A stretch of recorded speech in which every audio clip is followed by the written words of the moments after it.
say this, but the lengua tol is probably the next extinct language in Honduras do not, if we don't start doing something in a very urgent, right, way, as linguistic, as the political um, remediation, probably. And 50%, 50% of languages are within the stable category, and then 6.9% of those of languages, which corresponds to 490 languages, are institutional and used within the government and the trade and the educational system. So as we can see, a very few number of languages are those that have the power, right? Or are those that represent the institutional status, right? Or are in the stronger scale, right? Compared to those that are in the weaker scale. Then, taking into account the living language speakers, we can see that 1.2%, 1 million people speak an endangered language as their primary mother tongue. I think it's interesting to see that, remember that these languages also are spoken by very few people, right? And 69.9% are in the stable category, and 6.1 billion speak one of the 490 institutional languages. So as we can see, 1.2 billion people speak a stable language within their homes and communities, right? While most of while 1.2% speak, okay, an endangered language.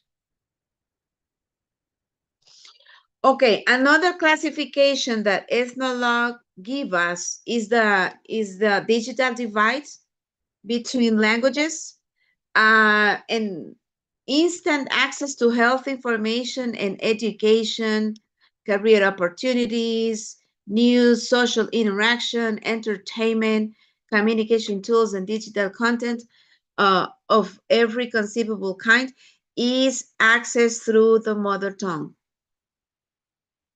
Right, so most of the internet information, most of access to the technology, for example, or education or communication tools, is accessed through our mother tongue.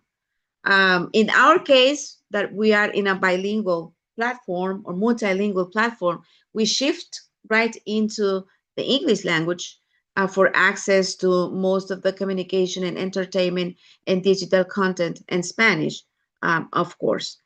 But although many people can access such information in the first language, there is a very huge gap, right, or a digital equality, digital inequality across the world's living languages. So as for 2023, 54% of the world's population had very limited access or no access to digital language technologies.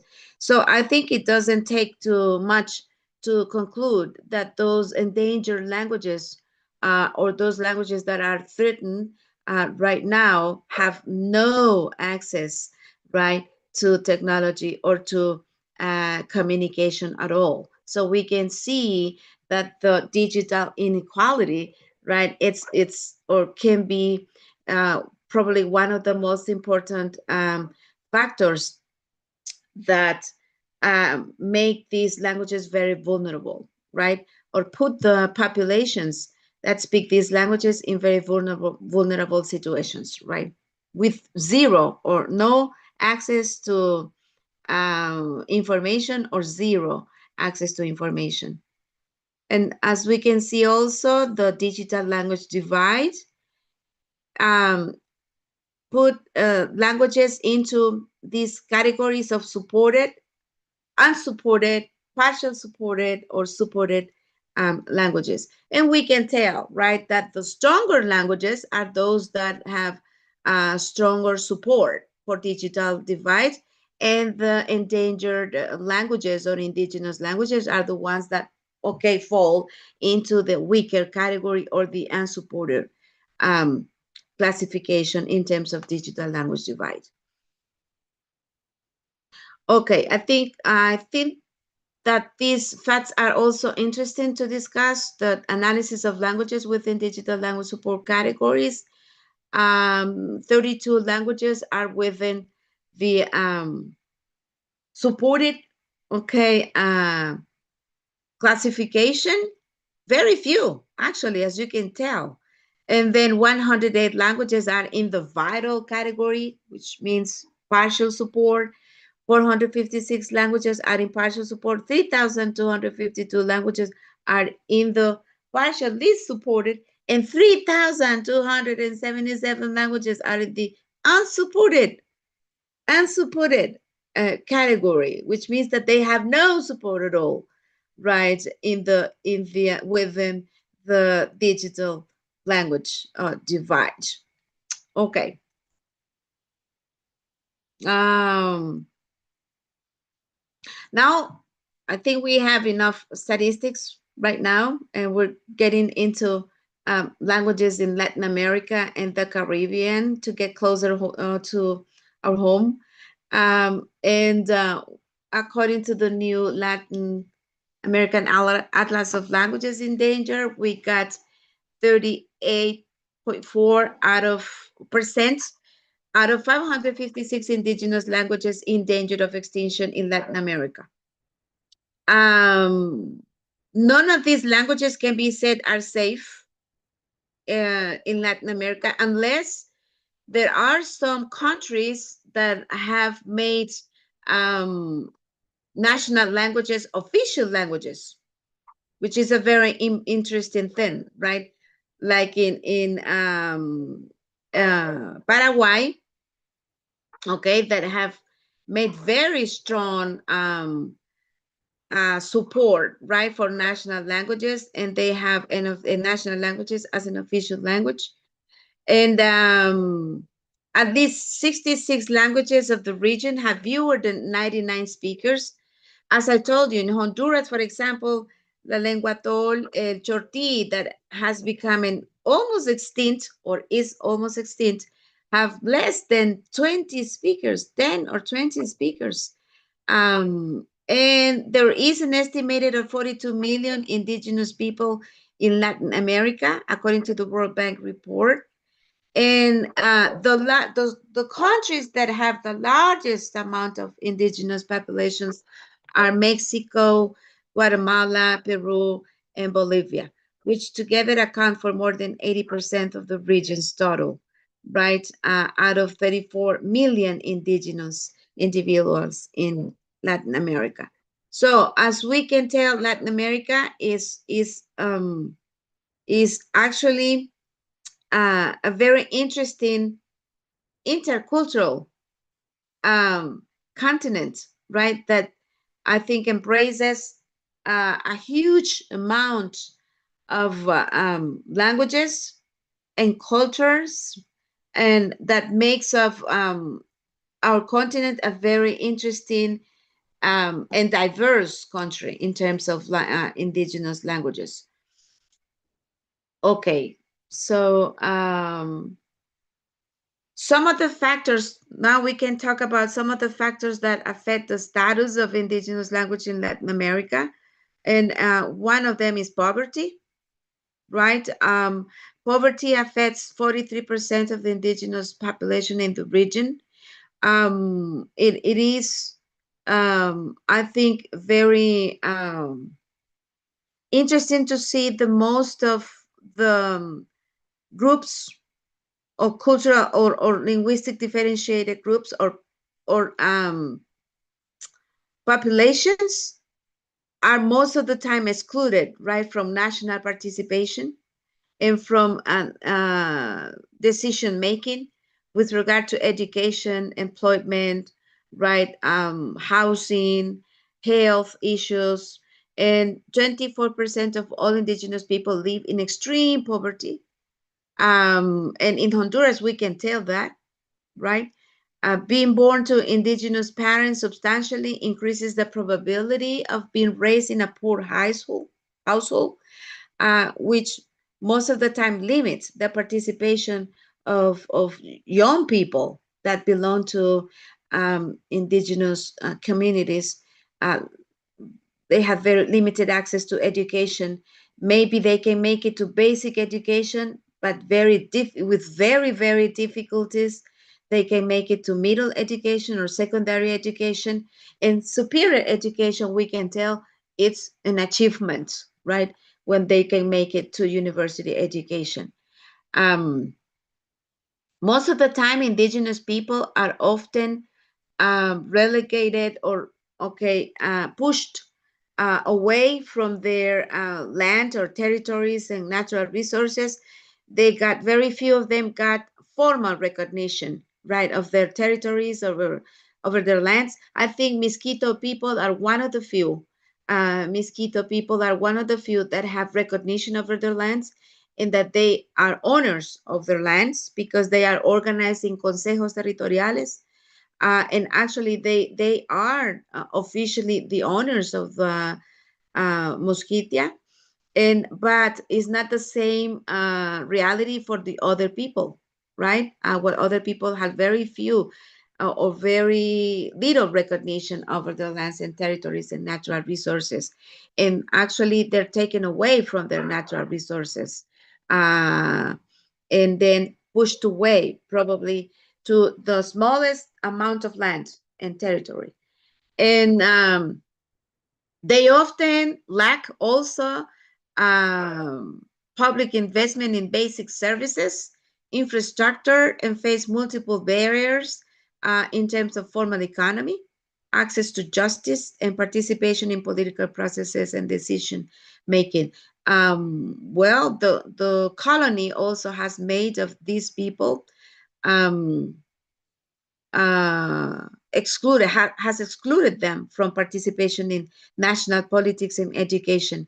And most of the intercultural education have been a fight in between teaching Spanish, right? Teaching them in Spanish and teaching them in the mother tongue.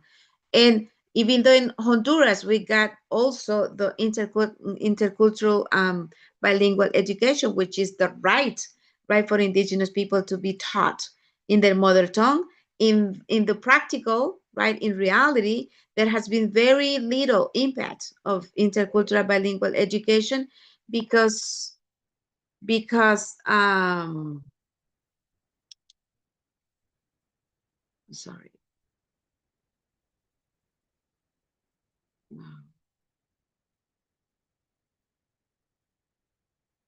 Okay, yes. Because of the also difficulties that the government has had in implementing a bilingual intercultural education with access to trained teachers, to intercultural bilingual materials, textbooks, with infrastructure, right? And there are actually a lot of difficulties in implementing real bilingual intercultural education in Honduras.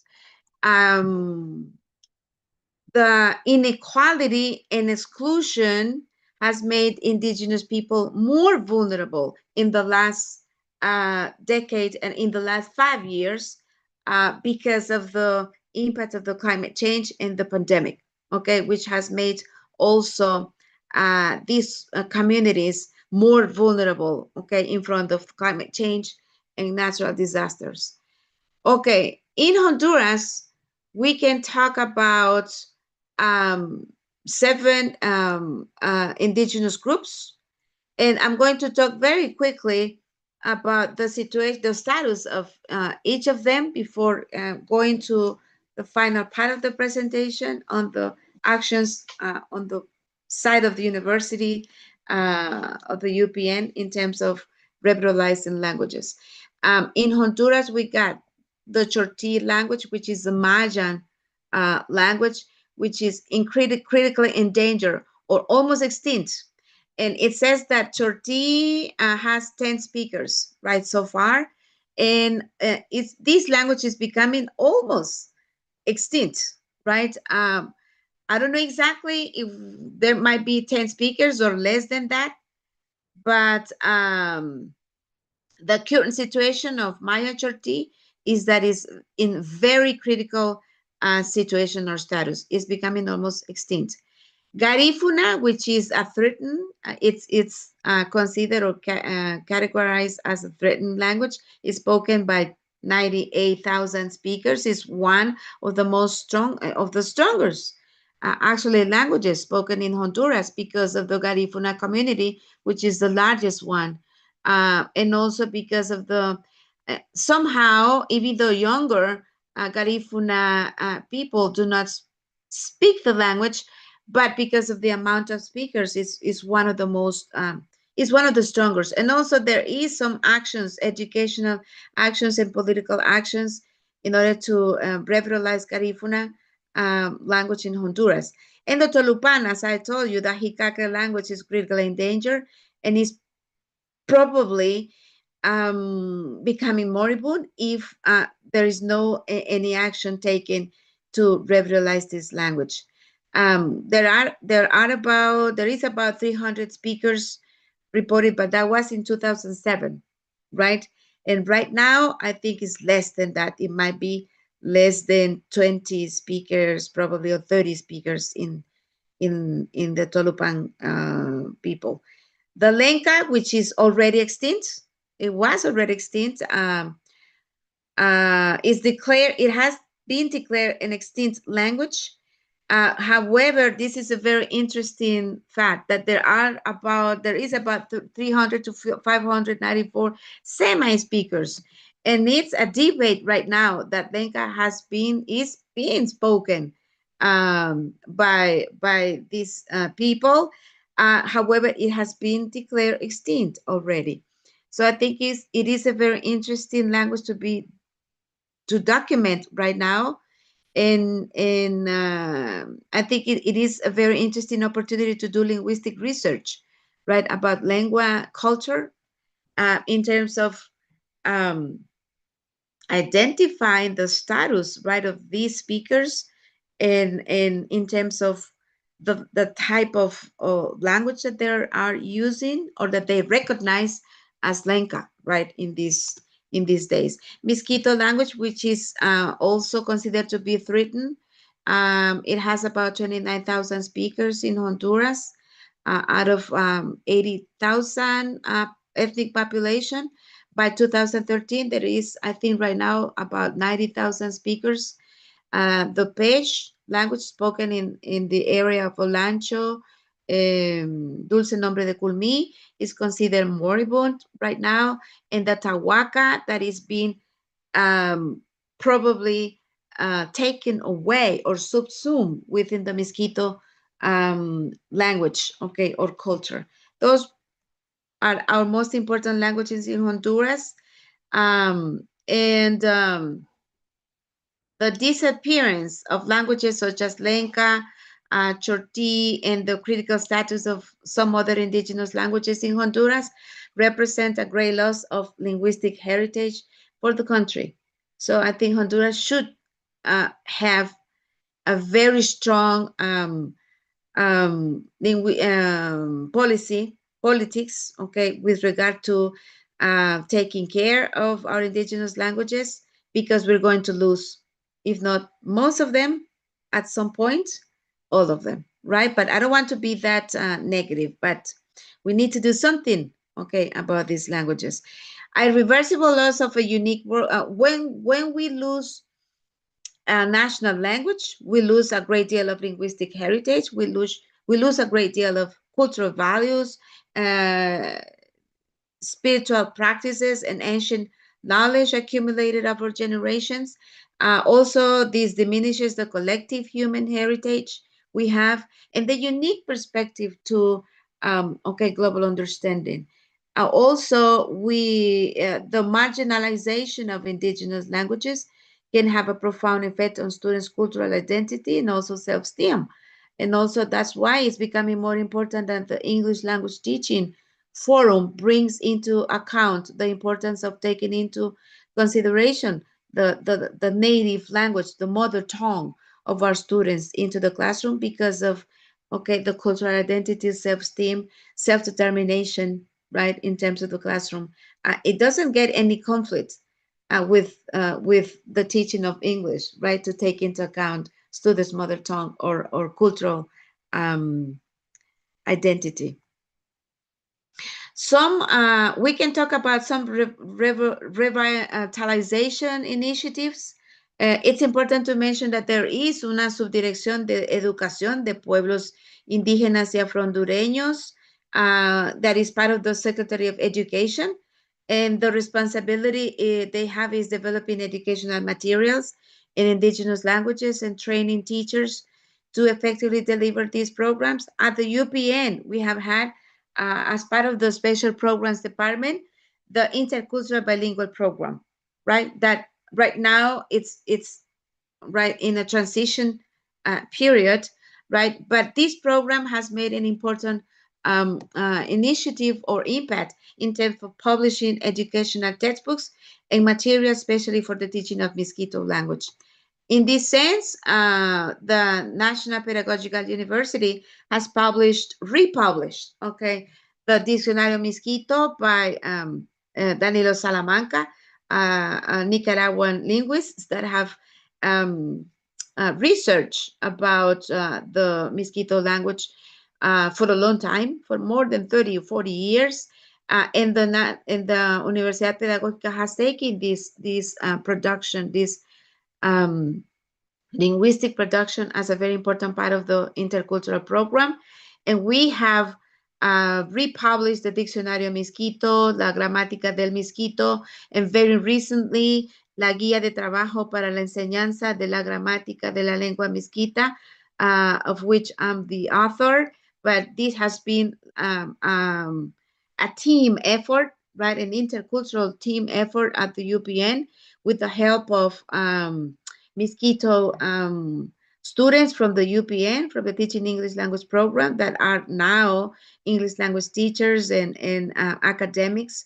And also, it's been an effort from academics like Dr. Gloria Lara, an anthropologist, and also social science academics from the UPN. We have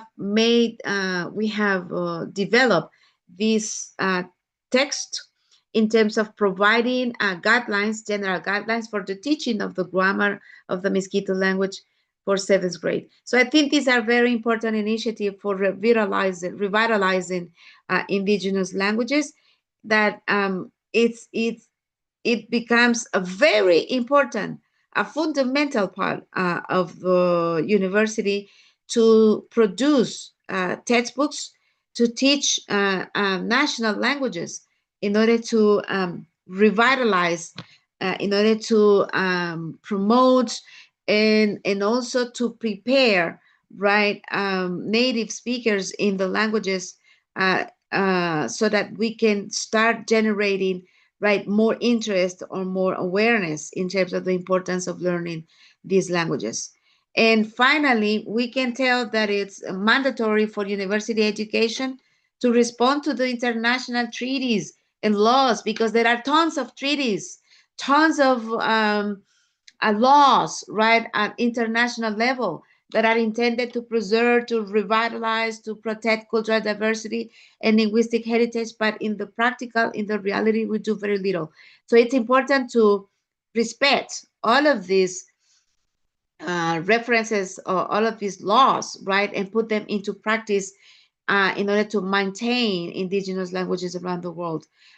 This is not only a human right, I think, to embrace indigenous knowledge and cultural heritage, but it's also a duty, okay, that can contribute to the humanization of the world by making us more similar than different, right? We tend to look more for differences, and I think it's important to look for similarities, right, to bring in more humanity into the language classroom. So thank you very much. I think this is my presentation. And thank you for your attention. Thank you, Dr. Linares. Believe me, the chat is on fire right now. So not right now, like half an hour ago it started. So I'll be reading some of the comments in case you want to reply to any of them.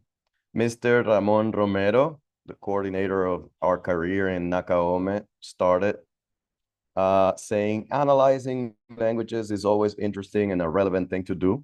It is clear that people are migrating to more spoken and suggested languages because they are socially, economically, and politically forced to do that. The question is, what are universities doing on this matter, and what is the role of government? We have like 20 more, so maybe I'll read. I'll The read. role of the government, the role of the government should be, I think, it's a critical importance, because the role of the government is to respect it. The role of the government must be to implement, I think, all the politics and that have been legalized, I think, through all these kind of all kinds of policies around the world. But not even the Convenio 169 is respected, I think, because we can see that there is every time more exclusion, right, towards these languages and communities, and more poverty.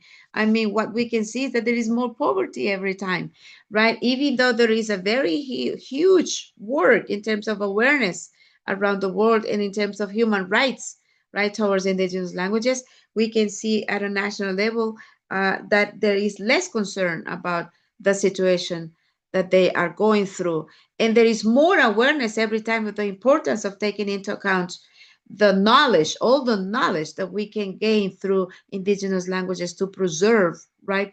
Not only ancient knowledge and in regards with medicine and nature and spiritual or religion and political systems, but we're losing a lot of this knowledge because of the loss of the linguistic diversity in our country.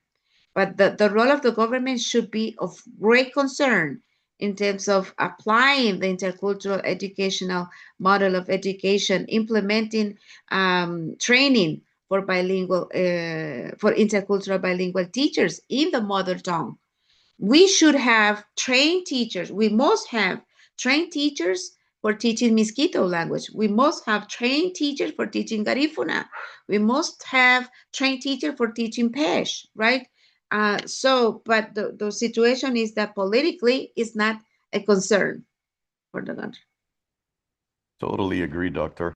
Um, I'm sure you didn't know this, but not only do we have colleagues watching us right now and joining this forum from, UPN, Zamorano, UNA, Normales Bilingües, UNAG, and many other, public and private institutions in the country, but we also have attendees from Mexico, Brazil, Colombia, India, the United States, who are COIL partners, International Network of Language Programs and Center members, people from Chile, and we have many countries connected right now.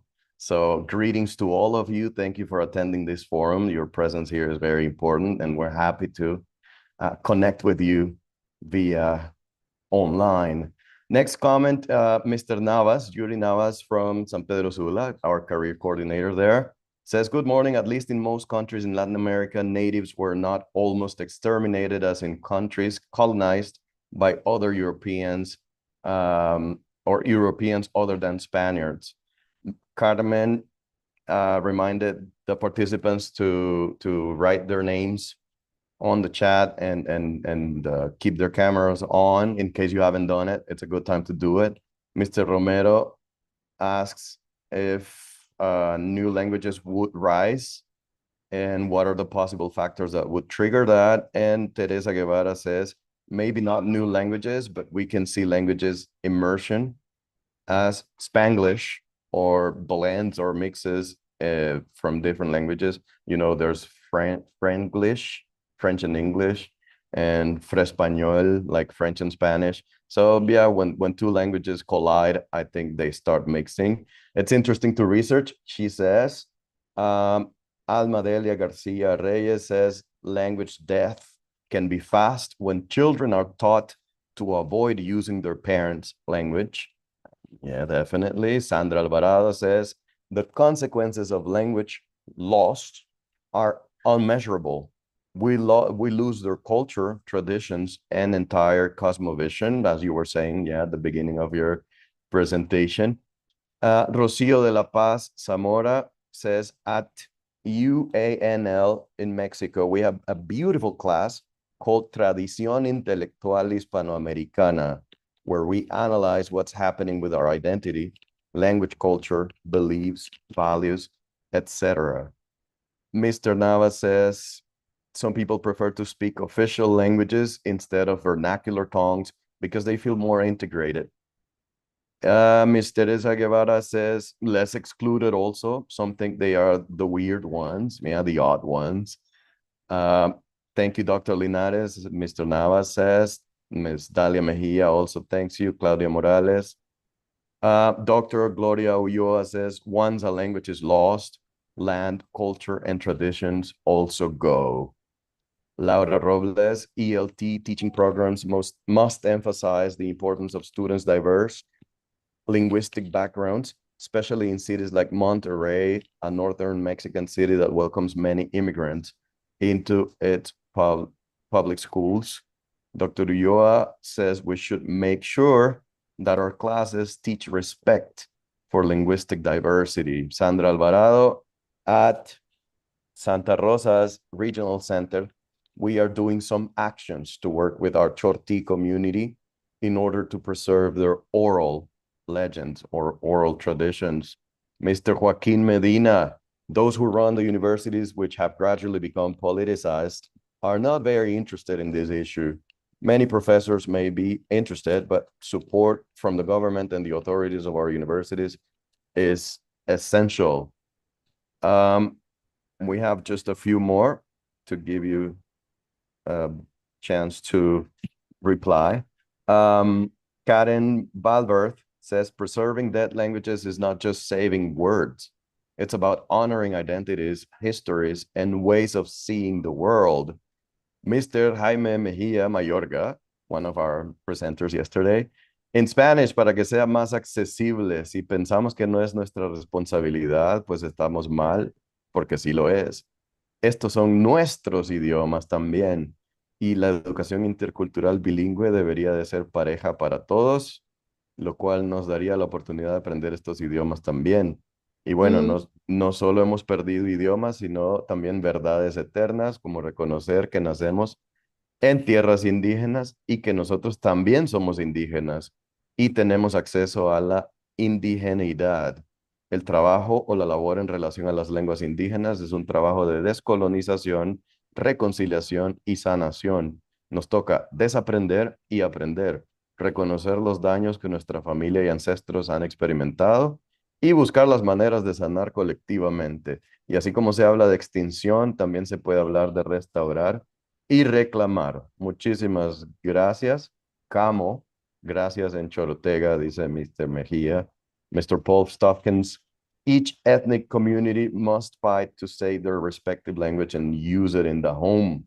If they don't, the language will die out. Henry Castro from Tela Atlántida, it was an interesting talk. I have Garifuna students and I'm learning new vocabulary with them. We have people are very excited with your presentation, Dr. Linares. Celeste Amador, protecting linguistic diversity should not be seen as an act of nostalgia, but as an urgent educational and cultural strategy.